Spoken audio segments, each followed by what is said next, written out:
Hello and welcome back, everyone. This is Ben Chiriboga, the Chief Growth Officer here at Nexl, coming to you with another This Legal Life, where I sit down with people around the legal industry and just hear about their legal life. Today, I am very, very excited to be speaking with Suzanne Orfali. Suzanne, hello and welcome to the podcast. Hi, Ben. Thank you so much for having me. It's really lovely to speak with you today. So thank you. It's wonderful to speak with you. We are going to get into your background, your history within the legal industry. You've been both in-house and now really the managing partner and leading your own consulting shop. Very exciting, a fantastic trajectory. And even more than that, we're going to get into the different markets that you exist in. And the differences between Europe and where you're sitting now in Dubai and sort of the rising Arab market and the contrast. And then the last is we're going to talk a little bit about the evolving nature of business development in different markets. So I'm super excited to learn from you, and I think it's going to be fantastic. Yeah, likewise. Well, thank you. Why don't you go ahead and sort of get started with your background? Just tell us a little bit. And as we were talking a little bit off screen, everybody loves an intro story. Everybody loves an origin story about how they got into legal marketing and business development. And you're going to tell us your origin story, because many people never plan to do what they're somehow fallen in love with doing what they plan now. I certainly did not. So take us back a little bit. Tell us a little bit about your bio, but then, let's go in a little bit into your origin story.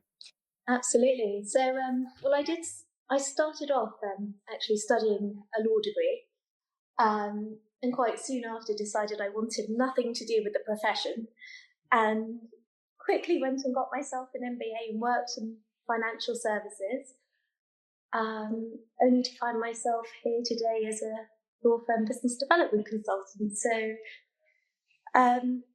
So I actually spent my formative career at Bloomberg, which is, I don't really need to introduce Bloomberg, but they're a well-known fintech company. And it's really there that I honed my problem-solving skills and was quite, I would say, received some very good training on business development. Bloomberg are known for investing in their employees and really, from the most basic, soft skills and, and hard skills. And, you receive really great on the job training. And it's quite strange how when I look back now, back then I would never have thought that those skills I would be able to put to use in a law firm. So I spent, probably half a decade in financial services, moving from Bloomberg to a hedge fund where I was an analyst. And my role there was analytical, going in and becoming a specialist in whatever sector that we were looking to invest in. And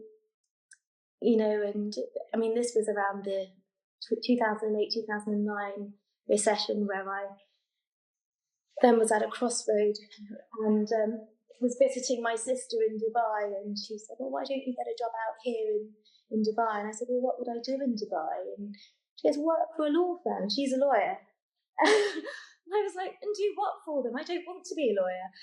And she said, why don't you go into business development? And I thought, well, I'm not sure. So I interviewed, and I got 2 job offers. One was at an investment bank and one was at a law firm. And curiosity got the better of me. I wanted to know what BD at a law firm was, because it's just something I'd never heard of. So I joined an international firm, and I was the regional BD and marketing manager, having never done marketing in my life, except for academically in an MBA. So I was the BD and marketing manager for a very well-known US firm, the entire Middle East. And I was, to be honest with you, I was quite shocked. I was like, none of this is BD. I'd been sort of like, use inverted commas, brainwashed into what BD was back at Bloomberg, where, ABC, always be closing, empathy, feel, felt, found, ways to overcome client objections, I understand how you feel, others have felt the same, however they found that solution. creating a gap, having lead generation, and having follow-ups. And then here I am at a law firm where they're putting on an event, thinking that this event's going to generate clients, and there's no connect. It just didn't make any sense. So it was there that I thought, oh, this is interesting. This legal sector is very. I wanted to know more. So I soon moved to work for a regional. They're one of the largest regional firms in Dubai, and this was around 2010. And I was with them for quite some time, and there I got to really, I think, because it was a regional firm, you're less pigeonholed, and you can be a bit more creative. And out here in the Middle East, a lot of the businesses are owned by family offices, and it made a lot of sense to go in at the top and work your way down. So if you go in at the top, meet the top dog, and then get introductions to all the other businesses and all the verticals in their business and meet their general managers, that's a good job. It makes a lot more sense than going bottom up, trying to reach out to all these various people. So they'd said to me, oh, Suzanne, you've got an MBA and you worked in sales. You've been trying to get hold of these like family offices for several years. I mean, this was the shocking part, several years. But, we've not had any traction. And I was like, well, give me the list. And within a week or so, we had meetings set up with almost all of them. And they said, well, what did you do? And I said, well, I just called them. I said, well, what did you do? We sent them an email. Well, and I think that's a big difference, actually, between the UAE market and, let's say, Europe or the US. In particular in Europe, there is sort of like a reservation about calling potential clients, because you don't cold call to BD at law firms. Cold calling is frowned upon. But you're in the Middle East, and it's a bit different, and you can quite easily pick up the phone and say, "Hi, I'm calling from blah blah blah firm. It'd be really great if we can meet up with you to learn more about your business, or whatever it is you may want to say." So that's where I sort of really started to, I guess, implement more creative ways of business development, and I made it clear. Then, I mean, I didn't have a working CRM. We used, I won't say who they are, but they were more like a glorified address book.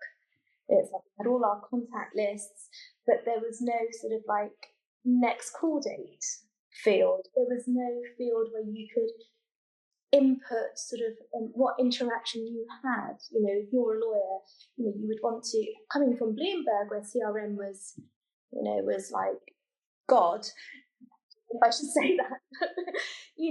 I'm now at an organisation where there is no CRM, and it's, well, how do you develop business without a CRM? That doesn't make any sense.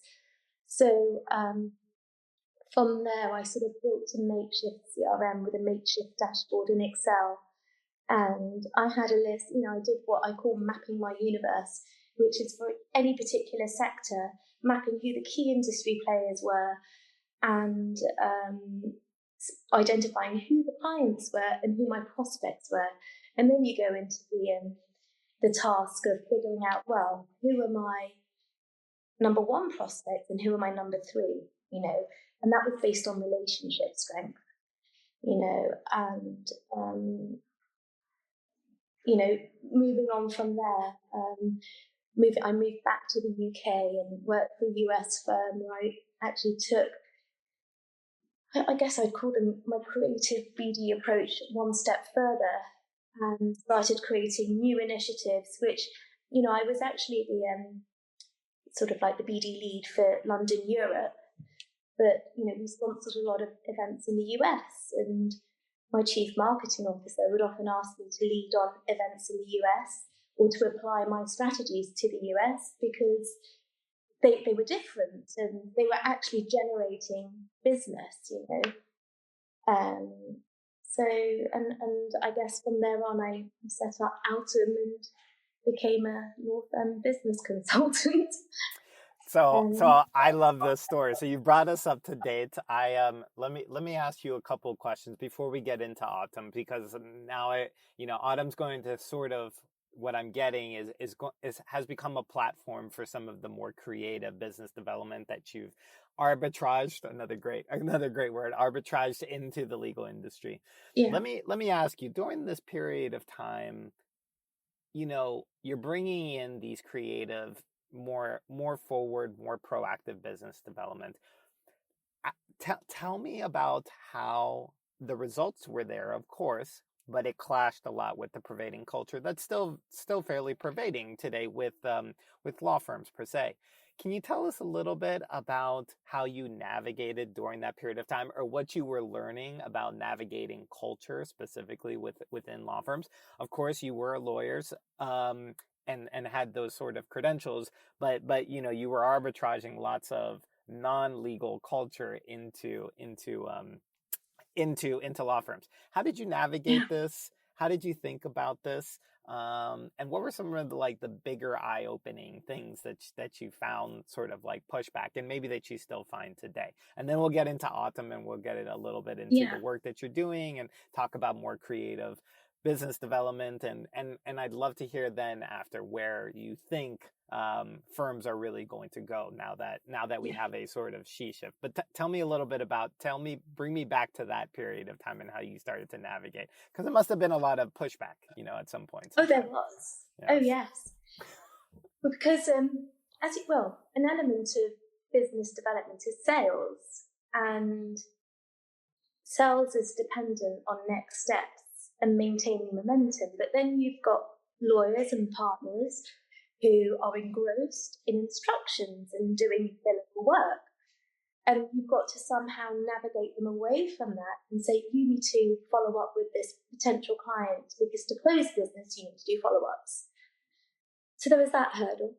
And then, for example, when we'd sponsor events, so typically law firms will have a marketing budget, and, they'll sponsor an event for transferred credibility to be aligned with this strategic partner. Oh, it's making us look good. And then you've got, so you're improving your optics, your branding. And for me, coming from a more sales background, I'm like, well, you need to be generating an ROI. To do that, you've got to take proactive steps. And that actually means coming out of your comfort zone. So, one of my strategies is called the before, the during, and the after. And it doesn't sound very creative. Like, it basically is what it is. It's, what are we doing before the event in terms of marketing and business development? What are we doing at the event in terms of marketing and business development? And what are we doing after for the same too? So on the marketing front, it's all about spinning and maximizing the optics. On the BD front, it's a little more complicated. So instead of just sponsoring events and what I would probably call, to some degree, being a bit frivolous with the spend, because you're not actually looking to acquire clients, except for opportunistically. So what typically will happen, lawyers will go to these events. If by chance they meet anyone, well, great, they've brought in a new client, further down the line. But, that's opportunistic BD. Strategic BD means going there with a plan. So one of the things I like doing is converting cold prospects into warm prospects. And how do you do that before you even get to the event? So you could, for example, get hold of the attendee list. Now, back in the days, getting hold of the attendee list meant also getting their email addresses. But you've got all these GDPR rules at the moment, and, getting email addresses isn't as easy. But you can be a very good detective with the power of the internet, and you can find out through various ways who's attending, what their contact details are, and then sending a very nice email of, dear whoever it may be, we're sponsoring this year, whatever it may be. It would be great to grab a coffee with you and connect. Now, when I first put that to my partners, or actually at any firm, I should say, there's a lot of pushback. It's like, oh no, I can't possibly send that. Like, well, why not? Well, no, I don't feel comfortable. Okay, well, I'll send it on your behalf, and I'll CC you, and I'll say that my partner would like to meet you. So by doing that, taking that approach, you've actually done your partners a favour, or your lawyers a favour. And more often than not, I would say about 90% of the time, you'll get positive response from the recipient. They'll either say, yes, it'll be great to meet, or they'll say, sorry, can't make it. I can't make it anymore, but would love to catch up with you at my office. Boom, that's great. You quite literally converted a cold prospect into a warm prospect before having even attended the event. And then when you get to the event, you're there with a purpose. You're taking deliberate action to meet this individual, and then post-event, maintaining that relationship and keeping up the momentum. And there was a lot of that. I mean, for this particular task, there is a lot of pushback. And what I tend to do when there's pushback, I do a lot of hand-holding, and I say, well, I'll do it for you.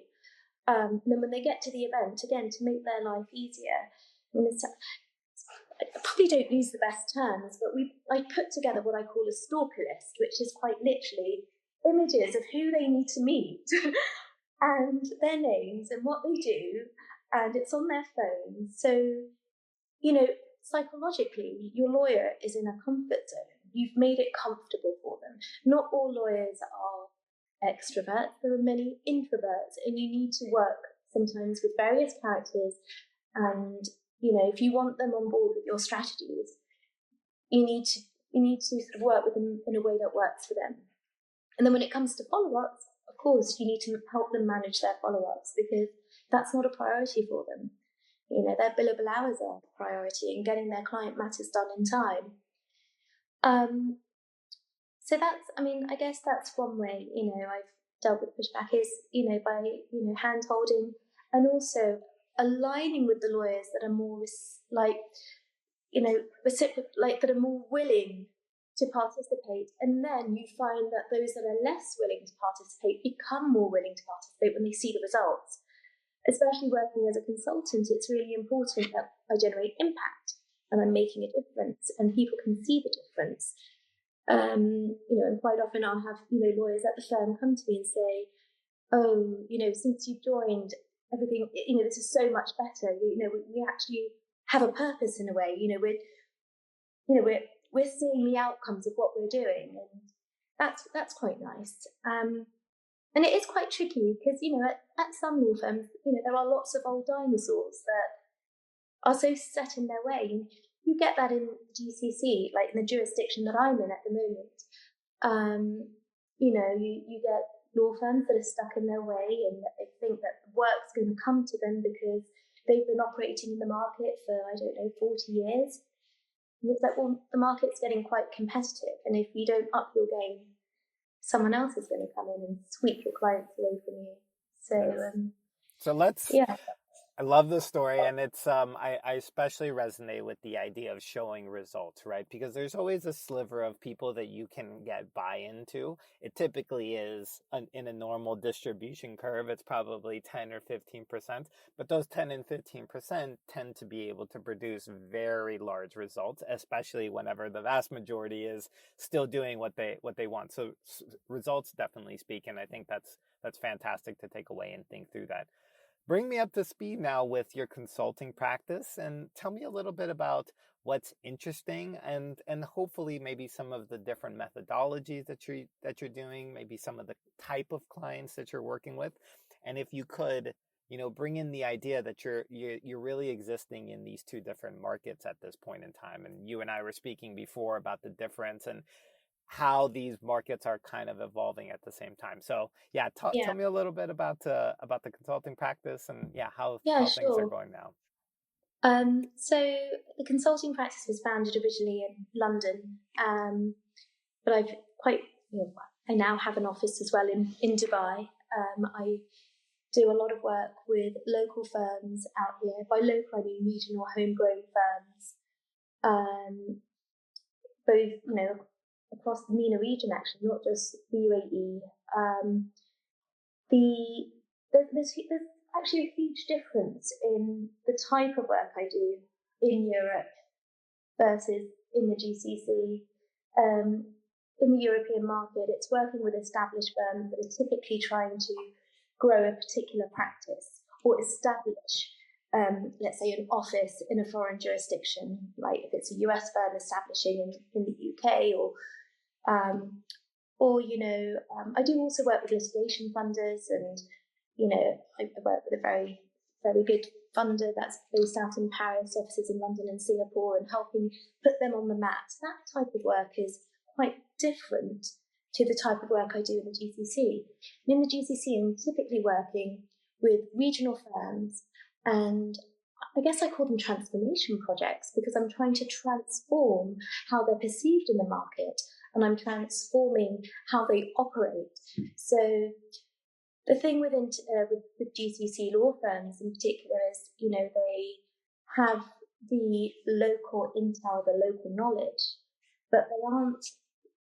It's quite hard for them to get the creme de la creme of work, because you have international law firms with a lot of budget for business development and marketing. They carry the brand name. Both large organizations in this region will be attracted to them. So a lot of the work I do out here is implementing quite creative strategies to accelerate the local law firm achieving the position it wants in the market, so that it does attract the high value work. And since I came back out to the GCC in 2020, just before COVID, and I kind of accidentally stayed, and I found that there's a lot of opportunity here to work with these firms. And the interesting market at the moment, I would say, is Saudi, because now you have, deregulation, where international firms can move into the market without being associated to a local firm, which is basically what happened in the UAE back in, I think, the early noughties. So it's an interesting time, and what I'm looking to do at the moment is, in a way, transform and prepare Saudi law firms so that they are viewed on par with the international firms, so they can be more competitive and they can safeguard their market position and their market share and grow, and not lose their clients, as is what happened in the UAE market. So I guess in some ways it's lessons learned. Yes. Right. And in terms of how I do it. Yes, exactly. Yeah. Let me ask you, perfect lead in, you were going exactly where I was going. Let's totally talk about the creative strategies and this inherent sort of tension between large international versus domestic regional. You've commented that this is sort of playing out in a very large scale in the Saudi because of the deregulation and all the rest of it. But these dynamics are still playing out in more mature markets at the same time. In some sense, we have, at least in the United States, we have large winner take all or winner take most, top 10, top 20, where the gains are sort of holding, lots of the gains are flowing down to that, and then playing out in terms of how does the rest of the market share across maybe mid-size or even regional firms. So the same dynamics are still playing out, albeit in different, at maybe a different scale and maybe a different acceleration. But yeah, so that's just, I think that this lesson is probably very interesting. And my sense, you're going to explain it to me, my sense is that there is a little bit of this proactive versus brand, business development versus marketing, and of course the dynamics that are sort of playing out between these, scale versus personalization. I mean, but tell me a little bit more about some of the themes, and then particularly around business development and maybe some of the tactics. That's super interesting. And then at the end, let's take a little bit more time just at the end where you think business development is going, especially with sort of the intersection of technology. You talked a little bit about the internet and sort of the availability of connecting with people almost across the world at any point in time. So let's make sure we take a couple minutes to talk about that, because I want to get your take here. But yes, tell me a little bit about this David and Goliath, if we could use that of story, and what proactive business development or creative business development kind of looks like in that realm. Absolutely. And so I hate using this term, but I can't think of a better term. It's quite cliched. My approach is to take all the activities of business development holistically and align them across the board to our goal, quite literally on every level, whether it be branding. When I work with a law firm in the GCC, quite often their branding is dated. And they're quite, sensitive about it. Oh, this has been our brand for 20 years. Oh, that's your cue then to update and get with present times, because it's reflecting your corporate identity. And that's important, because if we think about the psychology of sales, people do business with people that are like them. You are drawn to people that are like you. Likewise, corporations of personalities are drawn to other corporations that have a similar personality. So it's really important that we have the right brand. The other thing I do, and the brand aligns with how we want to be perceived. So, for example, in this market, local firms will be like, oh, our margins are getting squeezed because we're just getting handouts from the international firms because they're getting good work, and we're just getting the local dispute work, because out here you need local. You need to have rights of audience. You need to be a local firm. So your branding is crucial. It's essential that you look like them. If you want to win the work that they're getting, you need to look the same. Another thing that's really important, for example, is the website. There's something which I call I guess it's sorry, I've forgotten the word. It's all good. We'll come back to it, I guess it's a narcissistic, I don't know if it's narcissistic. A narcissistic website is, I'm great at this. We're the best firm. Of course, yes. Yes. Right, yeah. Self-referential, I would say. Very self-referential. That's the best way of putting it.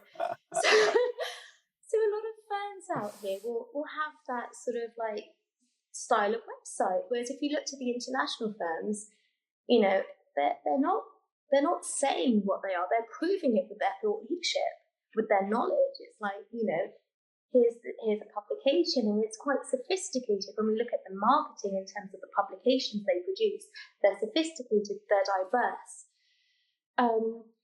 And I call these like the marketing assets, and having sophisticated, diverse marketing assets that enable you to align with the international players. And then you have the strategic alliances. Now, there are two types. There's the strategic alliance that will refer work to you, and the strategic alliance that will give you credibility, the credibility referral.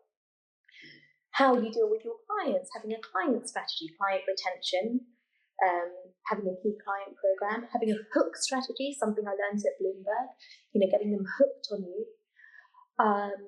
That's really important. Knowing how to get new business, client acquisition in a sophisticated way, going for the high value matters. But to do that, you need to align all activities of business development together. And I would go as far to include employee retention and having proper tools that help you develop your employees, your lawyers, to have more than to have a career path, and as part of that career path, have business development there. It's something they have to do. And I think when you align all of these, you're able to retain your employees, you boost your talent acquisition, which makes you more competitive, you retain your clients, you start generating higher value matters, you improve your optics in the market, you improve your legal directory rankings. I mean, for every single firm, and funder that I've worked with since 2020, I've moved them all up the legal directory ranking, some within a year, some within 2 years, with new rankings. And the way that you do that is quite literally by aligning everything. Because when you align everything that all your activities are working to the same goal, and then you get the impact. Knowing what to sponsor, what publication do we sponsor, what publication is going to generate work for us? Because not all publications that you sponsor will generate work. Some are just going to be a branding exercise. But if you want to start acquiring the high value matters, you really need to be quite specific. So, I guess in some ways that's the holistic approach. There's so much in there already, but I think the takeaway for everybody is how aligned is all things back to the goal. I think in many sense, sometimes ROI is a fantastic concept, but at some point, sometimes ROI can be a little bit misleading because you can see, and over some time, one of my favorite phrases is everything has an ROI. It's just over what period of time. But you're talking a little bit more about alignment, and alignment is how do these series of things relate to one another as it relates back to our goals. There is so much that I could talk to you just about alignment. We'll have to have you back on to talk about how you actually build an alignment. And I would love to talk to you also about how you get buy-in. The law firms are notorious for having misalignment based on lots of ideas. The inherent partner structure, the lawyer versus non-lawyer. There's many different things. Yeah. Of course, this still makes it very interesting to exist in this market and existing in these dynamics. But for sake of time, let's go to the last part, because I do not want to let you go without hearing a little bit about where you see all of this is going. Obviously, everybody understands that we are living in something of a technological revolution, combined with the interconnectedness of being online and incredibly quick communication. Everybody has a phone. Most people are on LinkedIn. Most people have instantaneous technology, email, and all these things stacking together. And that's just the technological aspect. Of course, the world is much more flat. The world is much more connected, and speed of communication is much quicker. So, what's your take on business development today? There is a world where lawyers sitting in Geneva can connect with lawyers in San Francisco to work on a deal in Dubai. And simultaneously, all of this is possible. From a business development aspect, where's the evolution? What is the vanguard, let's say, of what people are thinking about and possible? And how are you thinking about it as well, in terms of what's the next thing? What's the adjacent possible? Goodness, that's quite a difficult one. Of course, yes. That's why I left it to the last. Yes, challenging question at the end. I would say, I think the role of BD at law firms, I think, is evolving. Everything's evolving. I think back in the days, it was very much BD at law firms was partner-led. Partner would go out, get the work, and BD operated almost as a support function. Mm-hmm. And I think now what we're seeing more of is BD-led BD. Yes, right. A bit weird. BD-led business development. It only sounds, if you're in the legal industry, it makes total sense. Yes, of course, yeah. So we're seeing more of that, and the role of the partner to some degree being more supportive. And I also, especially with international firms, you're now having, client relationship managers. More of those are appearing on the scene, because I guess they've identified that you need to have momentum. You can't just get in touch with your clients when you have no work on, because you will lose your clients. It's in the trough. That's right. So it's, you have these, and I guess, the challenge there is, are the clients happy to be speaking to non-lawyers? But then I guess in some ways that's the challenge. Yes. So I think it all boils down to training. Training the lawyers in BD training BD people in, well, I would also say in BD, like Sure. more sort of like soft skills, hard skills, because a lot of BD people that work at law firms are not trained in BD. They learned on the job, and they learned from other people who learned on the job, as opposed to having, deliberate BD training. And also to be trained in law to some degree, because again, you can only sell your product or service if you truly understand that product or service, because then you're speaking your client's language. And there's a lot of advertising around that. We speak our client's language, or our customer's language, whatever it is.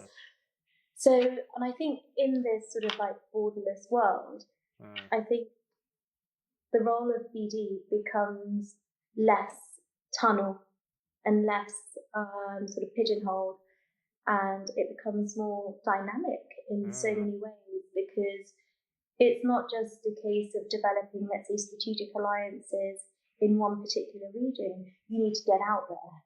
You need to be seen everywhere.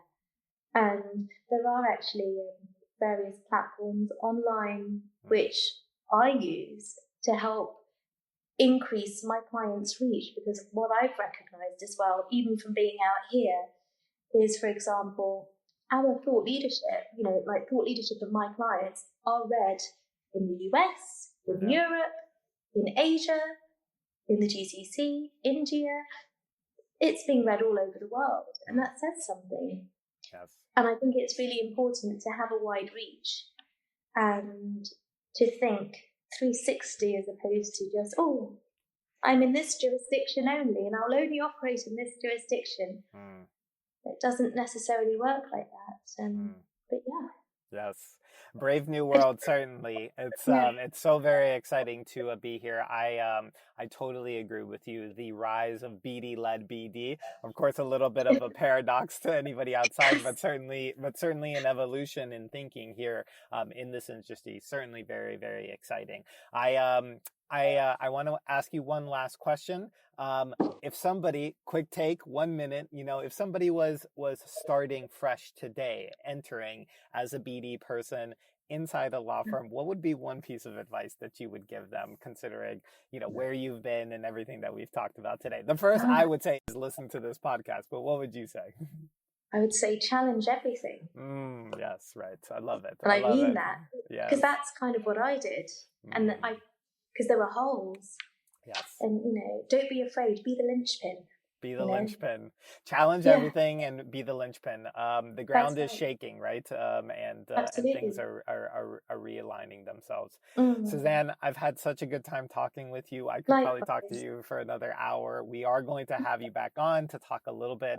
I'd love to get in a little bit into this challenger versus international. Such an interesting dynamic playing itself out. But anything that you want to let us know about that we should be paying attention to, resources, events, anything that you want us to be on the lookout for? There's really nothing I can think of. I don't feel like that's the right answer. It's all good. You will we'll certainly link to your profile as well as the website. And it was an absolute pleasure having you on. Thank you so much. Yeah, thank you. I really enjoyed this. This was lovely. It was. For keeping your time.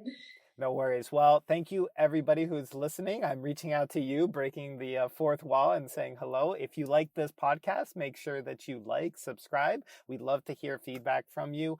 Feedback is the best way that we understand what you're interested in, what kind of topics you want to hear about, and let us know and share it if you absolutely, so that Suzanne can have more of an audience and we can all sort of learn from one another and each other's experiences here. Well, thank you so much to Suzanne, and we will be back with another podcast very, very soon. Take care, everybody. Bye-bye.